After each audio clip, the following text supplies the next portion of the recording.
오늘 하나님 우리에게 주실 말씀은 사무엘하 11장 1절에서 5절까지의 말씀입니다.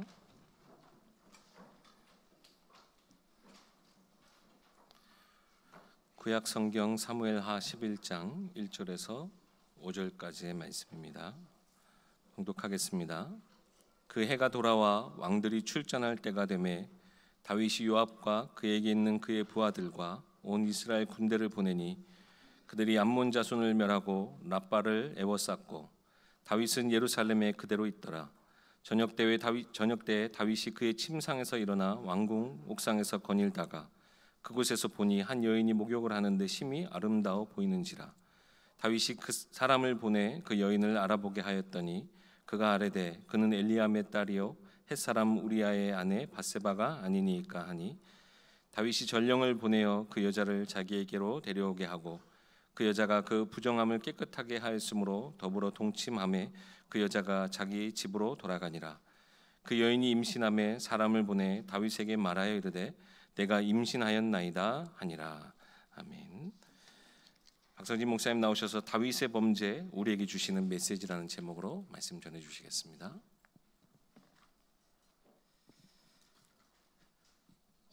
하나님께서 저와 여러분을 개인적으로 은혜 주셔서 하나님의 자녀 삼으셨지만 복음 안에서 우리가 예배하는 공동체, 또 언약의 공동체, 기도의 공동체로 그리스도의 몸된 교회로 우리를 부르셨습니다.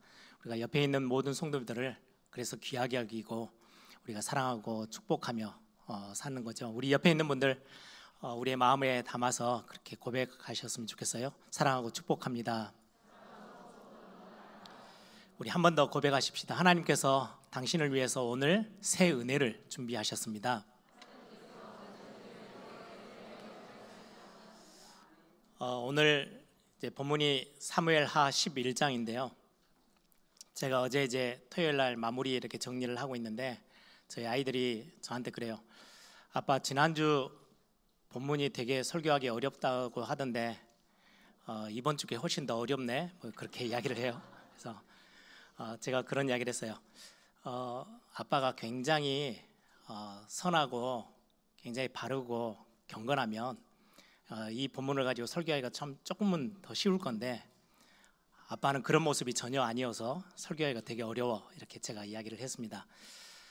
우리 교회 안에 우리가 실수하든지 좀 잘못하는 사람을 보고 우리는 많은 부분 비판의 목소리를 내죠. 또 어떤 교회가 큰 잘못을 하든지 실수를 하면 우리는 많은 부분 지적을 합니다. 그 지적하는 게 나쁜 건 아니에요. 근데 두 가지의 어떤 모습이 있어요. 하나는 많은 비판과 목소리를 내는데 돌을 던지는 유형이 있어요. 뭐 죽어도 괜찮다는 거죠. 저 사람은 나쁜 사람이니까 잘못을 했으니까 죽어야 마땅해. 그래서 돌을 던져요. 가늠하다가 잡혀온 여인에게 돌을 던지려고 모든 사람들이 돌을 들었던 것처럼 돌을 던지는 사람이 있는가 반면에 똑같은 비판의 목소리를 내지만 그 중심에 그 비판의 내용들을 이렇게 자세히 듣다 보면 정말로 그 실수한 사람을 아끼고 안타까워하는 마음, 그가 돌아서서 깨닫고 다시금 제자리로 하나님이 원하시는 자리로 돌아오기를 원해서 비판의 목소리를 내는 사람도 있습니다. 어떻게 하든지 깨닫고 바르게 되어져서 하나님 앞에 다시금 새로 시작할 수 있도록 우리가 돕는 자, 살리는 자로 하나님 우리를 복음 안에서 부르셨죠. 그래서 우리 교회가 감당해야 될 많은 부분들 오늘 또 말씀을 붙잡고 우리가 하나님이 우리에게 주시는 메시지를 찾아내야 되겠습니다. 사실 오늘 성경의 본문에 보면 다윗의 실수, 다윗의 범죄함을 숨기지 않고 굉장히 낱낱이 기록하고 있어요, 본문에. 그래서 성경을 읽다 보면 우리는 그렇게 생각할 수 있죠. 이 본문을 가지고 큐티하든지 묵상을 하면 다윗이 이러면 안 되지. 하나님 앞에 받은 응답과 은혜가 얼마나 컸는데 다윗이 이러면 안 돼. 진짜 나쁜 놈이네. 그것도 남의 여자 아내를 취해서 강제로 취하고 그리고는 그 남편을 저 전쟁터 저 구석까지 몰고 가서 죽여버리는 그런 모습은, 그런 나쁜 놈은 안 돼. 그래서 성경을 읽으면서 나는 절대 이렇게 살지 않아야 되겠다. 윤리도덕적으로 그렇게 하나님이 그런 답을 얻으라고 이 본문을 우리에게 주신 것은 아니에요.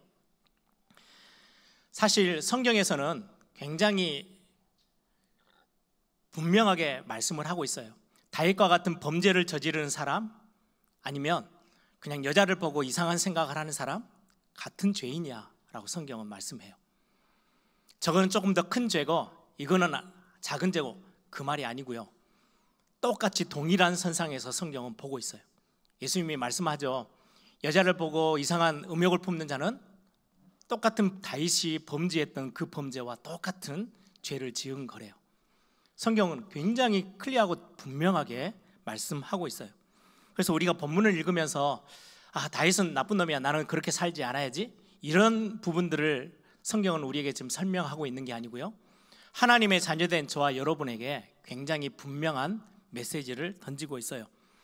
우리에게 죄가 무엇인지, 죄에 대한 경고도 하고 있고요.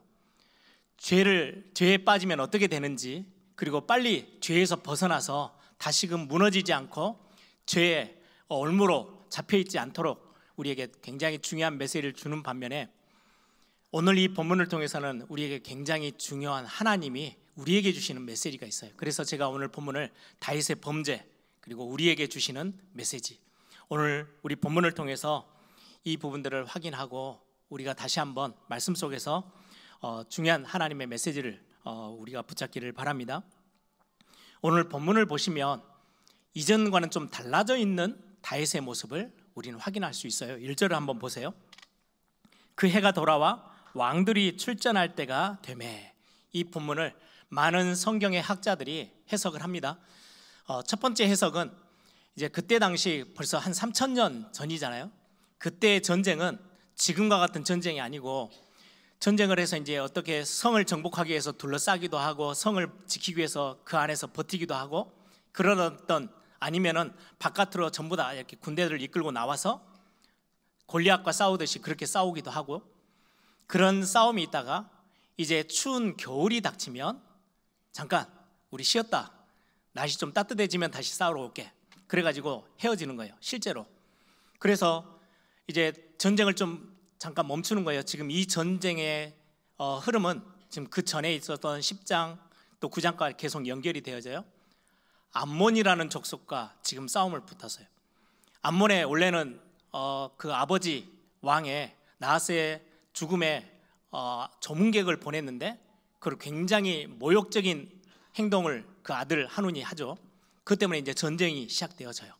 그 전쟁을 하다가 중간에 멈춰서 이제 다시금 자기의 집으로 돌아갔다가 날씨가 다시금 좋아졌을 때 지금 다시금 전쟁을 하러 나오는 장면이라고 해석을 하기도 하고요.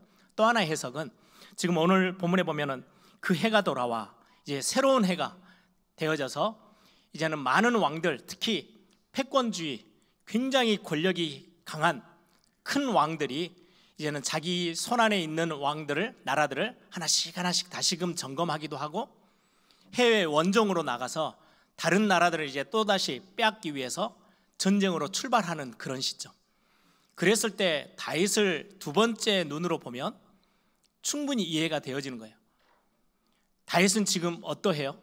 다윗의 상태가 예전처럼 쫓기는 도망자 신세도 아니고요, 한 지파, 유다 지파의 왕으로 머물러 있는 정도가 아니고 굉장히 절대 권력의 왕이 되어져 있어요.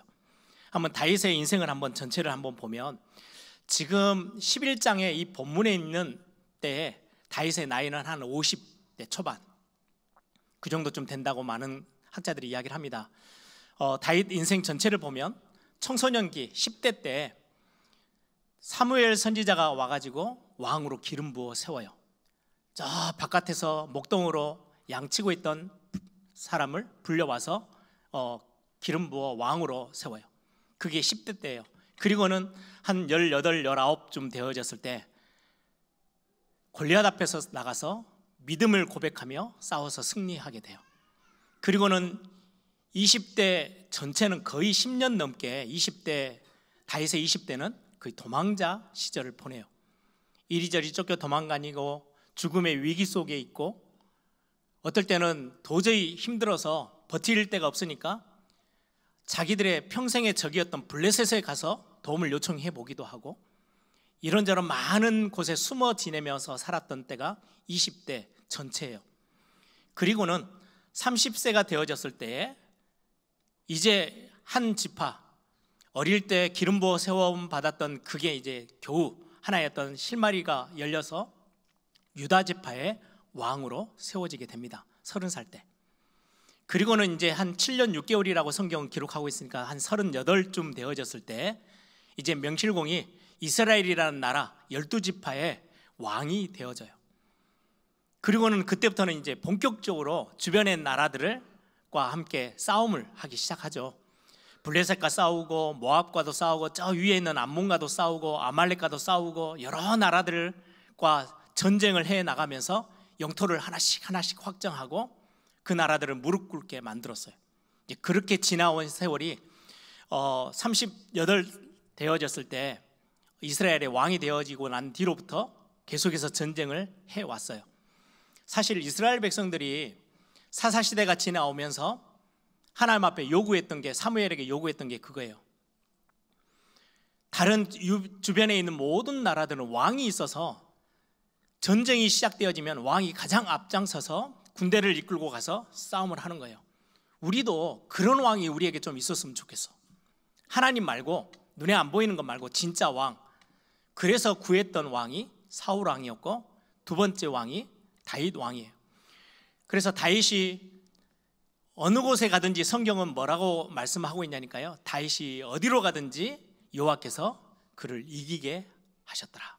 그래서 엄청난 승리, 전쟁에서의 승리를 다 가져오게 되고, 이제는 이제 11장에 됐을 때는, 예전에는 이스라엘 나라가 블레셋에게 조공도 바쳐야 되고 굽신거리기도 해야 되고 옆에 큰 나라 아람에게도 그렇고 주변에 있는 많은 나라들의 눈치를 받았던 이스라엘 나라가 다윗이 왕으로 군림하면서 그때부터는 이제 어마어마한 힘이 생기기 시작해요. 그래서 다윗이 절대 권력의 군주가 되어져요. 주변에 있는 모든 나라들을 다 무릎 꿇게 만들었어요. 그리고 이제는 조공을 바치는 게 아니고 조공을 받는 나라로 바뀌었어요. 어느 정도냐? 오늘 1절에 보니까 이제 다윗이 싸우러 앞장서서 모든 군대를 이끌고 장수들을 데리고 앞장서서 싸우러 가지 않아요. 요압을 앞세워서 수많은 군인들을, 장수들을 전쟁터로 보내요. 지금 암몬과의 싸움에서 지금 잠깐 멈췄다가 다시금 새로 싸우는 그 싸움에 다윗이 나가지 않아요. 그 정도로 이제는 권력이 막강해졌어요. 거의 패권국가, 제국과의 같은 그런 느낌의 나라의 힘을 딱 가지고 지금 절대 권력을 가지고 있는 군주의 자리에 서 있는 거예요. 다윗의 지금 상태가 그러해요. 조금 더 구체적으로 보면 3절에 보세요. 다윗이 사람을 보내 그 여인을 알아보게 하였더니 그가 아뢰되 그는 엘리암의 딸이요 햇사람 우리아의 아내 바세바가 아니니까. 바세바를 지금 알아봐라, 저 모욕하는 여인이 누구냐라고 알아보라고 시켰더니 그 여인에 대한 정보를 가져와요. 그게 누구냐니까요, 이 바세바라는 여인은 엘리암의 딸입니다. 이 엘리암은 누구의 아들이냐니까요, 아히도벨이라는 사람의 아들이에요. 그러면 아히도벨의 손녀딸이에요, 바세바는. 아히도벨은요, 다윗의 바로 옆에 가장 최고의 자문, 거의 모사격, 중국의 어떤 역사에 보면은 제갈공명처럼 아히도벨이 뱉었던 말대로 따라서 했을 때는요, 단 한 치의 오치도 없이 다 승리했어요. 최고의 전략가였어요. 다윗에게는 없어서는 안 될 굉장히 소중하게 여기는 사람이 아히도벨이에요. 그런데 아히도벨의 손녀딸이에요. 여러분, 이 정도 되면 다윗이 알아봤다가 아차 싶어서 뒤돌아섰겠죠. 근데 그 정도가 아니에요. 다윗의 권력은 이미 이제는 그냥 내 옆에 있었던 나를 도와줬던 아히도벨, 이제는 눈에도 안 차는 거예요. 그 손녀딸이라 해도 상관없어요. 왜? 내가 지금 쥐고 있는 절대 권력이 이미 그걸 다 넘어섰어요. 햇사람 우리아의 아내입니다. 우리아는요, 성경에 보면 가장 최고의 장군 3명이 있어요. 요압과 그 형제 3명, 그리고는 그 밑을 따르는 최고의 싸움의 장수들, 대표격으로 싸우는 장수들이 다윗에게 30명의 장수가 있었어요. 그 중에 한 사람이 우리아예요. 그러면 이거는 무시할 수 없는 사람이에요. 절대 무시해서는 안 되어질 우리아의 아내고 아히도벨의 손녀딸이에요. 건드리면 큰일 나는 거예요. 그런데 이거는 건드려도 전혀 상관없을 만큼 다윗이 어느 정도로 높아져 있느냐? 절대 권력을 가진 자가 되어졌어요. 어느 정도냐? 남의 아내인데도 취해와요. 전혀 느낌이 없어요. 왜? 나는 그렇게 해도 돼. 왜? 절대 권력을 가지고 있는 군주니까. 그리고는 내 말을 잘 안 들어. 우리아라는 그 장수가 말을 안 들으니까 저 전쟁터의 가장 치열한 곳에 보내서 죽여버려요. 아무 죄책감도 없이 그냥 죽여요. 예전 같으면 요압이라는 장군은요, 쓴소리를 좀 하거든요. 다윗에게. 아브넬을 죽이지 않을 때도 그때도 가서 막 따지고 했잖아요. 그런데 지금은 요압에게 편지를 써서 보냈더니 요압이 아무 말을 못해요. 지금 바세바라는 여인이 누군지 요압은 너무 잘 알죠. 아히도벨의 손녀딸이고 자기와 함께 지금 생을 같이 하고 뛰고 있는 장수의 아내예요. 그런데도 다윗의 명령 하나, 편지 하나에 그 우리아라는 장수를요, 저 죽음의 전쟁터로 보내서 죽여요. 한마디 방구도 없어요. 이게 지금 다윗이 누리고 가지고 있는 절대 권력의 군주예요. 이 모습을 보면 성경은 항상 두 개의 어떤 지금 사무엘 상하를 보면은 세상 나라와 하나님의 나라를 지금 보여주는 모델적인 다윗 왕국, 구약 교회의 모습을 설명하고 있는 거죠. 다윗이 어느 날 세상의 군주처럼 내 말 안 들으면 그냥 죽여버리고 내가 원하면 그냥 취하면 되는 절대 권력의 그 자리에 지금 다윗이 서 있는 거예요. 오늘 본문에 그 부분들을 우리에게 보여주고 있어요. 나단 선지자가 12장에 가면 다윗을 찾아와서 꾸짖죠. 그 꾸짖는 이야기를 함에 있어서 비유를 하나 드는데요, 어떤 아주 많은 양을 가지고 있는 부자, 부한 사람과 가난한 사람, 이 두 예를 드는데, 부한 사람은 누구예요? 수많은 재산과 많은 양을 가지고 있는 사람을 다윗을 칭하는 거예요. 그것처럼 엄청난 많은 것들을 수중에 놓고 지금 이제는 완전 부와 명예를 손안에 다 쥐고 절대 권력의 자리에 앉아 있는 사람, 다윗, 그 모습을 지금 보여주고 있어요.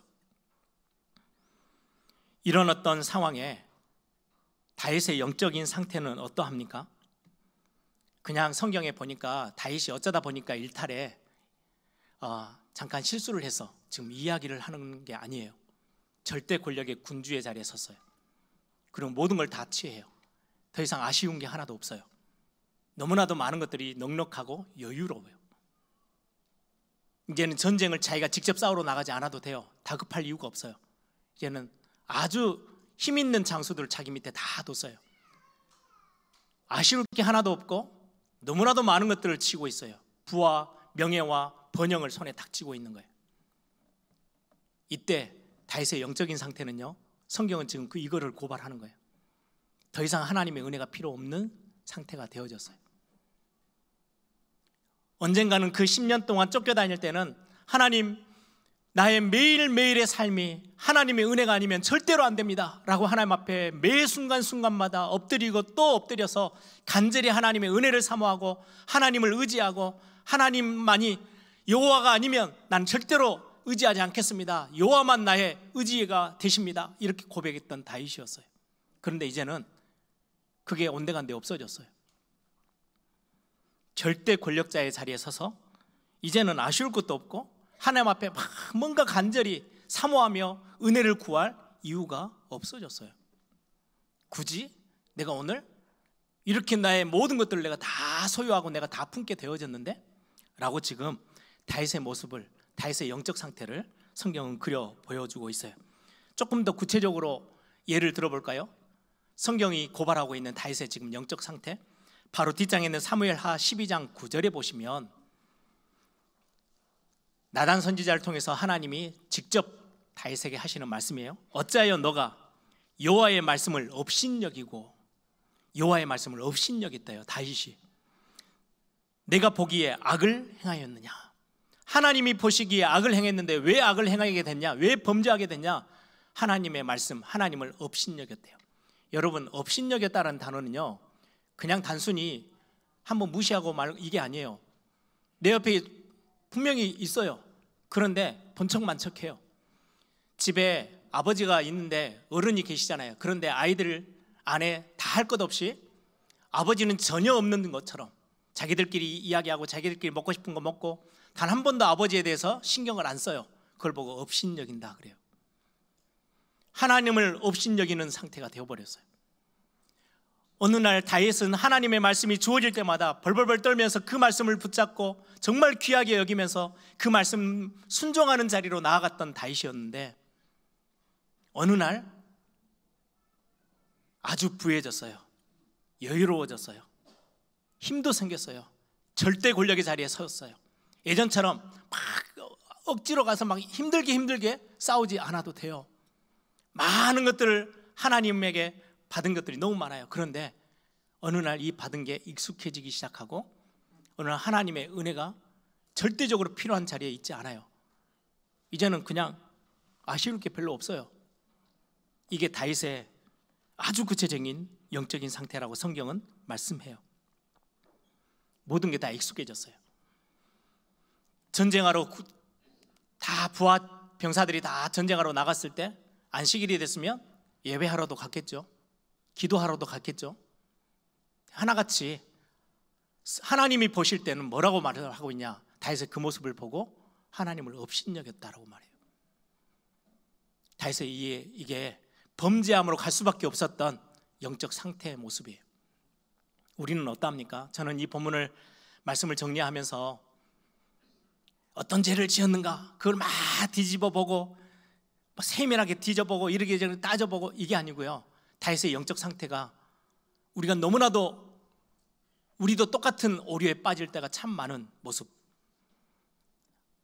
어떤 한 목사님이 교회가 작을 때 정말로 하나님 앞에 몸부림치며 기도하며 교회를 세우려고 얼마나 겸손하게 하나님 앞에 엎드려서 기도하며 기도에 무릎을 꿇었던 그 모습이 있었는데요. 어느 날 교회가 커요. 붕대기 시작했어요. 운영하는데 문제없을 만큼 성도님들이 많은 헌금을 내요. 이제는 좀 많은 부분에 여유로워졌어요. 큰 대형교회로 발전했어요. 그때 여러분들 다 아시잖아요. 많은 부분 돈과 명예와 이성의 문제로요 넘어지는 목사들이 얼마나 많은지요. 하나님이 우리에게 엄청난 많은 것들을 주셨는데 그때는 이제는 하나님 은혜가 그렇게 크게 내게 막 간절해지지를 않아요. 왜요? 내가 쥐고 있는 게 너무 많아요. 다윗은 지금 절대 권력의 사람의 자리에 서 있어요. 주변에 있는 나라들이 다 굽신굽신해요. 주변에 있는 나라들이 전부 다 조공을 가져와요. 이제는 예전에는 자기에게 뭔가 이렇게 같이 막 대화하던 신하들도 한마디 말도 잘 못해요. 시키면 무조건 해요. 아니 자기에게 생명을 바쳤던 장수 전쟁터에 내가서 죽이라고 하는데요 그냥 아무 말 없이 다 죽어요. 자기에게 절대적으로 필요했던 그 참모였던 그 사람의 손녀딸인데도 불구하고 그 손녀딸을 범하는데도요 아무도 말을 하지 못해요. 나중에 사건에 보면요 압살롬이 반역을 일으키죠. 이때 아히도벨이라는 그 사람이 누구 옆에 붙은지 아세요? 다윗을 배신하고 압살롬에게 붙어요. 많은 학자들은 이야기해요. 자기 손녀를 건드렸던 다윗에게 안갚음하는 거라고. 어느 날 다윗은요 힘이 막강한 절대 권력을 가진 왕이 되어졌어요. 아니 목사님 나에게는요 왜 매번 큰 부와 명예와 번영과 축복과 응답 이런 것보다는 자꾸 문제가 너무나도 매번 다가오는데요 하나님이 나를 포기하셨을까요? 나는 실패자인가요? 아니요. 이 모습으로 보면요 그게 훨씬 하나님의 축복 중에 최고의 축복이에요. 우리가 많은 것들을 누리고 있을 때 우리는 은혜를 저버릴 때가 참 많이 있어요. 저는 사역을 하면서 정말 많은 부분 이 메시지를 알고 있기에 저를 자꾸 채찍질하는 제 자신을 놓치지 않으려고 애를 써요. 예전의 모습이 아닌 예전에 다윗은 그 10년 넘게 쫓겨다니며 도망자의 시절에 있을 때는 자꾸 매일매일 어쩔 때는 또 나태해졌다가도 또다시 엎드려서 또 하나님 앞에 은혜를 구하고 은혜 아니면 안 됩니다라고 고백했던 다윗의 모습이었는데 지금 11장에서는요 그 모습을 전혀 찾아볼 수가 없어요. 왜요? 그 은혜가 굳이 필요 없어요. 그렇게 내가 막 뭔가 간절할 이유가 없어요. 왜요? 최고 응답의 자리에 딱 그 절대 권력의 자리에 서 있거든요. 세상 말로 잘 나갈 때 우리는 참 많은 부분 이 모습과 똑같은 모습으로 우리는 그 뒤를, 다윗의 뒤를 쫓아가는 모습을 우리는 발견하게 됩니다. 어떤 죄를 지었냐? 아니요, 그 죄의 경중을 따지는 게 아니에요. 성경은 여자를 범했냐? 그 죄도, 아니면 여자를 보고 이상한 생각을 한 거 똑같아, 다 죄인이야 라고 성경은 말씀하고 있어요. 어떤 죄를 지었고 그걸 발려보고 막 이리 뒤져보고 이 문제가 아니에요. 지금 오늘의 이 본문에 가장 중요한 하나님이 우리에게 주시는 메시지가 뭐냐? 너가 조금 배불렀을 때에, 신명기에서 하나님이 말씀하잖아요. 오늘 산부 예배 때도 말씀을 그걸 나누려고 하는데요, 이제 너는 지금 광야 생활에서는 하나님이 만나 안 주면 굶어 죽어야 되니까 온전히 하늘만 쳐다보고 있겠죠. 하나님을 은혜만 날마다 구하던 그 광야 생활을 끝내고 가나안에 들어가서 정복하고 나면 너가 배부르게 될 때가 와. 너가 취하지도 않았던, 짓지도 않았던 성읍을 빼앗고, 너가 파지도 않았던 우물을 취하게 되고, 아주 모든 것들이 다 채워져 있는 집을 얻게 되고, 농사 짓지 않은 농산물들을 너희들이 다 취해서 먹게 되어졌을 때 하나님을 잊지 마. 그게 성경에서 우리에게 경고하는 거예요. 그거 잊어버리고 나니까 사사시대 완전 우상의 죄악 속으로 완전 빠져 들어가는 이스라엘의 모습들, 구약교회의 모습이 그대로 노출되어 있죠. 우리는 은혜 아니면 설 수 없는 사람들입니다. 어렵고 힘에 겨운 우리의 모습들이 참 많이 있죠. 어떻게 보면 그게 절망의 시간표가 아니고요, 낙심의 시간표가 아니고, 불신앙해야 될 때가 아니고, 가장 하나님이 은혜를 베푸시는 하나님의 시간표 속에 와 있음을 우리가 발견해야 돼요. 그때 제일 우리는 간절히 하나님의 은혜를 찾잖아요. 이때 하나님과 더 가까워지고, 이때 하나님을 더 깊이 알게 되고, 하나님을 경험하게 되어져요. 복된 시간이고 가장 축복의 은혜 중에 은혜의 시간이라고 성경은 설명합니다. 실패했는지 응답이 없는 시간이 아니고요, 하나님은 우리를 건드리시는 거예요. 우리에게 문제가 올 때 이유가 있어요. 하나님은 절대 그 문제 때문에 절대 망하지 않을 거라고 말씀하고 있어요. 피할 길을 다 내가 예비해 놨어. 네가 감당할 수 있는 것만 줄 건데 왜 이걸 허락하고 있느냐? 너가 배부를 때, 은혜가 필요 없다고 느껴졌을 때는 또다시 하나님이 제일 싫어하는 죄악 가운데로 자꾸 빠져들어가니까, 하나님의 은혜를 구하는 그 자리에서 벗어나니까 하나님이 그 자리를 떠나지 말라고, 하나님은 우리에게 이런 중요한 하나님의 손길들을 하나님은 허락하시는 거예요. 로마서 3장 10절에 그렇게 말씀합니다. 의인은 없나니 하나도 없다. 죄인인 우리에게 하나님은 처음부터 은혜를 베푸시기를 결정하셨어요. 그리고는 우리에게 끊임없이 은혜의 시간표를 허락하고 계세요. 로마서 3장 23절에는요, 모든 사람이 죄를 범하였음에 하나님의 영광에 이르지 못하더니, 우리는 하나님과 함께 할 수 있는 모든 것들을 다 빼앗겨 버리고 죄인의 자리에, 우리는 멸망의 자리에 있어야 될 우리를 버리지 아니하시고 은혜를 베풀기로 하나님이 정하셨어요. 로마서 5장에 보면 우리가 아직 연약할 때, 우리가 아직 죄인 되어져 있을 때, 우리가 하나님과 원수되어 있을 때, 우리를 긍휼에 풍성하신 그 하나님이 우리를 절대로 버리지 아니하시고 우리를 살리기로, 하나님의 은혜를 베푸시기로 약속하셨대요. 다윗에게 언약하셨죠. 내가 너 집을 영원히 지킬 거야. 다윗의 이 실수 앞에서도 왜 하나님은 용서하십니까? 회개하고 엎드릴 때 하나님은 왜 용서하세요? 하나님은 언약의 하나님이시고 은혜의 하나님이시기에, 다윗의 후손들이 또다시 우상 숭배하고 또다시 하나님 앞에 떠날 때도 마지막까지 그들의 모든 자리에서 하나님의 응답을 거둬들이지 않으셨어요. 왜요? 하나님이 은혜 주시기로 약속한 그 언약이 있기 때문에. 로마서 3장 24절에 그렇게 말씀해요. 그리스도 예수 안에 있는 속량으로 말미암아 하나님의 은혜로 값없이 의롭다 하심을 얻은 자가 되었느니라. 하나님의 은혜로 값없이 의롭다 하심을 우리가 얻게 됐대요. 하나님의 은혜가 어떤 은혜입니까? 그리스도 예수 안에 있는 속량, 그리스도 예수 안에 있는 그 구원하심, 그 십자가의 사랑이 하나님의 은혜로 우리에게 다가와서 우리가 구원받은 하나님의 자녀가 된 거래요. 이 사실을 아는 바울의 고백입니다. 로마서 7장 24절 25절에 오호라 나는 공고한 사람이로다. 이 사망의 몸에서 누가 나를 건져내겠냐? 왜 나는 자꾸 복음 안에 들어와 있는데도 불구하고 자꾸 은혜를 놓쳐버리는 자리로, 그래서 죄의 자리로 자꾸 빨려 들어가는 내 모습. 그럼에도 불구하고 오늘 다시금 내가 새로 시작할 수 있는 비밀, 우리 주 예수 그리스도로 말미암아 하나님께 감사하느니라. 이 은혜 주신 거 내가 다시금 붙잡으니까 하나님 나를 살려주시는 거네, 나를 다시금 회복시키는 거네. 그리스도 예수 안에서는 이제는 결코 정잠이 없도록 나를 완전한 축복의 은혜를 허락하시는 거네. 다윗이 알게 된 거죠. 에베소서 2장 1절에는요 그는 허물과 죄로 죽었던 우리를 살리셨도다. 에베소 2장 4절 5절에 그렇게 말씀합니다. 긍휼이 풍성하신 하나님께서 우리를 사랑하신 그 큰 사랑을 인하여 허물로 죽은 우리를 그리스도와 함께 살리셨고 너희는 은혜로 구원을 받은 것이라. 항상 우리 안에 하나님의 은혜가 있어요. 그 은혜 때문에 우리는 구원을 받았고 그 은혜 때문에 하나님의 자녀된 삶을 이 땅에서 응답 누리면서 살 수 있고 그 은혜 때문에 우리 구원이 완성되어지는 거예요.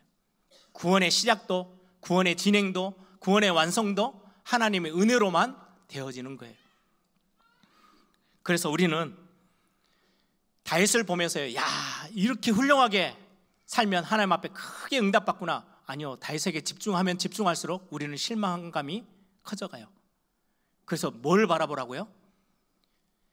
이 다윗도 이렇게 많은 응답과 이 믿음의 사람도 흔들리고 또 무너지고 죄악 가운데 또 빠지는데, 그래서 우리에게 온전한 은혜를 주시는, 우리에게 온전한 구원의 축복을 확인시켜 주시는 그리스도만을 바라봐라. 오직 그리스도만이 우리에게 참된 답이야. 다른 것 바라보지 마 라고 성경은 우리에게 답을 제시하고 있어요. 말씀의 마무리입니다. 새 술은 새 부대에 담으라고 성경은 말씀하죠. 여러분, 오늘 받을 은혜는 새 은혜 받아야 돼요. 우리가 예전에 받았던 그 은혜로 우리가 계속 살 수가 없어요. 새 술은 새 부대에 담아야 돼요. 오늘이라는 새 날은 오늘 하나님이 부으시는 새 은혜가 우리에게 있어야 해요. 학교 생활을 하는데 나는 올라가기 싫으니까 초등학교 6학년에서 계속 머물래요. 그러면은 한 1, 2년, 3, 4년 지나면은 초등학교 6학년에서는 계속 1등 할 거예요. 그런데 더 이상의 발전이 없어요. 우리 신앙생활을 그렇게 머물러 있으면 큰일 나죠.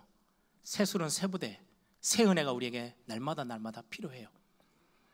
신학교를 갔더니요, 1학년 딱 들어갔더니 이제 선배들도 그렇고 신학교 교수님들이 농담 삼아 그런 이야기를, 굉장히 뼈 있는 이야기를 하더라고요.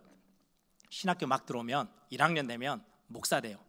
목사처럼 얼마나 신실하고 믿음이 좋은지. 그러다 2학년이 되면 집사로 바뀐대요. 그래서 3학년 되면 이제 거의 이제 새신자처럼 교회를 다니다가 4학년 되면 거의 불신자라네요. 그 말은 한 3년, 4년 학교를 다니면 성경도 많이 알아요. 이제는 엄청 많은 것들이 뻣뻣해져요. 목사님들 보니까요, 별거 아닌 걸로 보이거든요. 교회 뭐 그러느니 1학년 때는 막 뭔가 겸손하게 있다가 나중에 한 3, 4년 이제 신학생 생활을 하니까요, 너무 교만해져 버려요. 하나님의 은혜는 온데간데 없어요. 그래서 신학교 그 기도실에 막 곰팡이 냄새 나는 기도실에 가보면요, 4학년들이 거기서 엎드려서 기도하는 사람은 별로 없어요. 문제 당하면 꼭 가더라고요.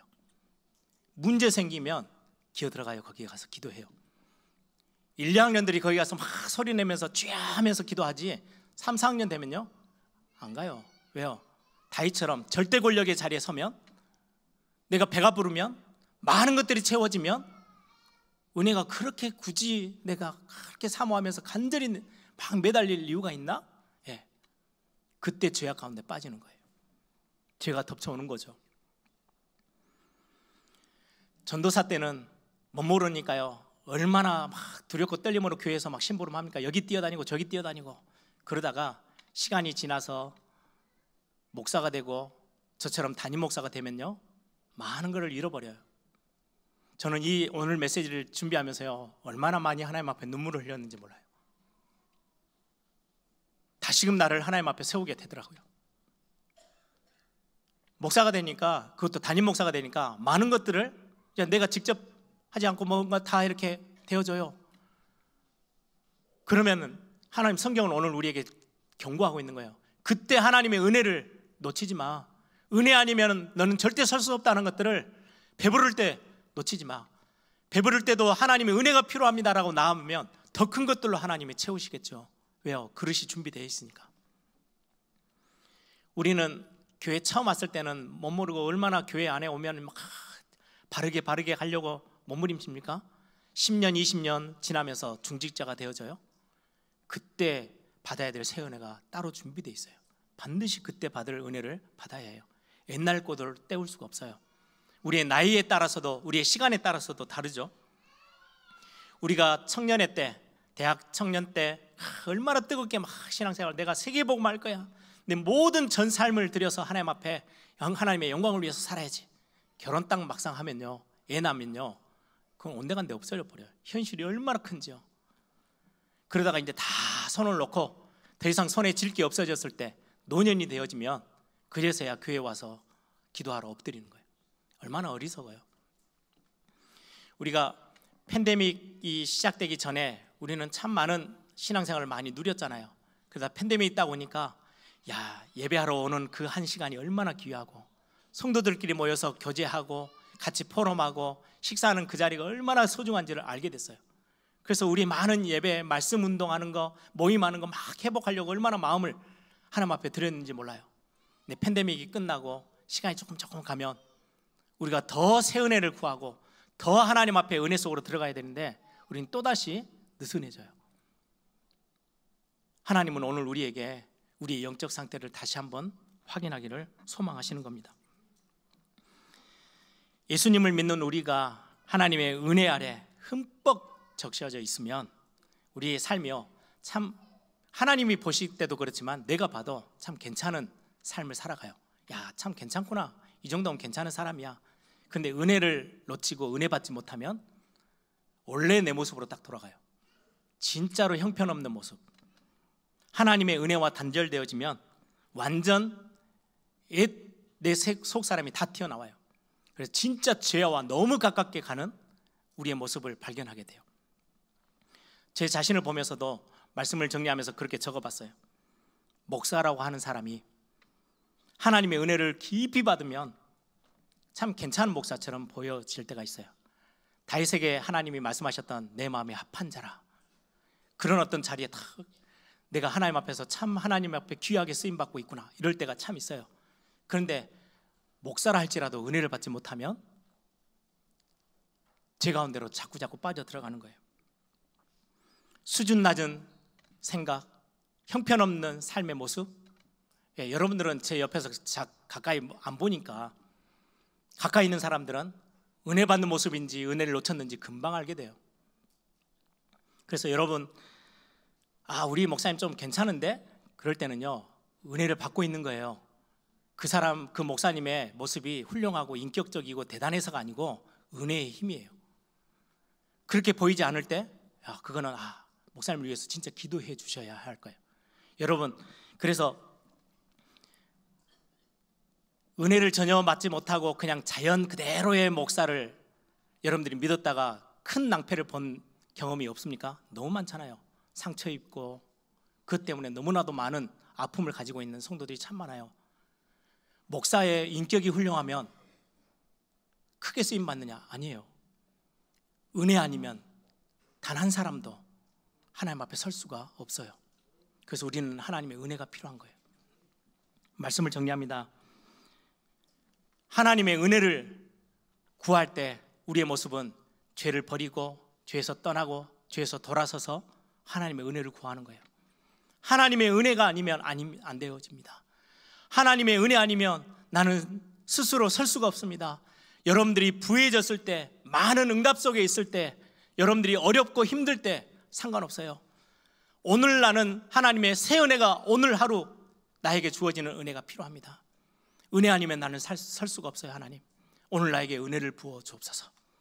내 생각도, 내 마음도, 내 삶도, 내 걸음 한 걸음 한 걸음이 다윗이 그 광야길을 걸을 때 그 모습처럼 하나님 앞에 은혜를 사모하고 새 은혜를 구하는 여러분들의 삶에 이번 한 주가 그렇게 되기를 소망합니다. 여러분, 우리가 조금 배부르고 많은 응답으로 채워졌을 때 여전히 우리는 나는 하나님 은혜 아니면 안 됩니다라는 그 고백이 우리를 얼마나 힘있게 만드는지요. 여러분들이 오늘 다윗이 절대 권력의 그 자리, 단체도 어떤 교회도 어떤 목회자도 어떤 사람이라도 그 자리에 올라서면 이런 유혹에 빠질 수밖에 없어요. 이때 기억하셔야 해요. 하나님이 오늘 이 11장을 통해서 우리에게 주시는 메시지예요. 은혜 아니면 설 수 없어. 오늘 또 너에게 새 은혜가 필요할 거야. 하나님 그래서 우리에게요 그 은혜를 가지고 준비하고 계세요. 달라고만 하면 되는 거예요. 그래서 오늘 여러분들이 이번 한 주 이전에 경험하지 못했던 새 은혜를 구하고 사모하고 그 은혜 속으로 깊이 들어가는 그런 축복된 또 이번 한 주가 되기를 소망합니다.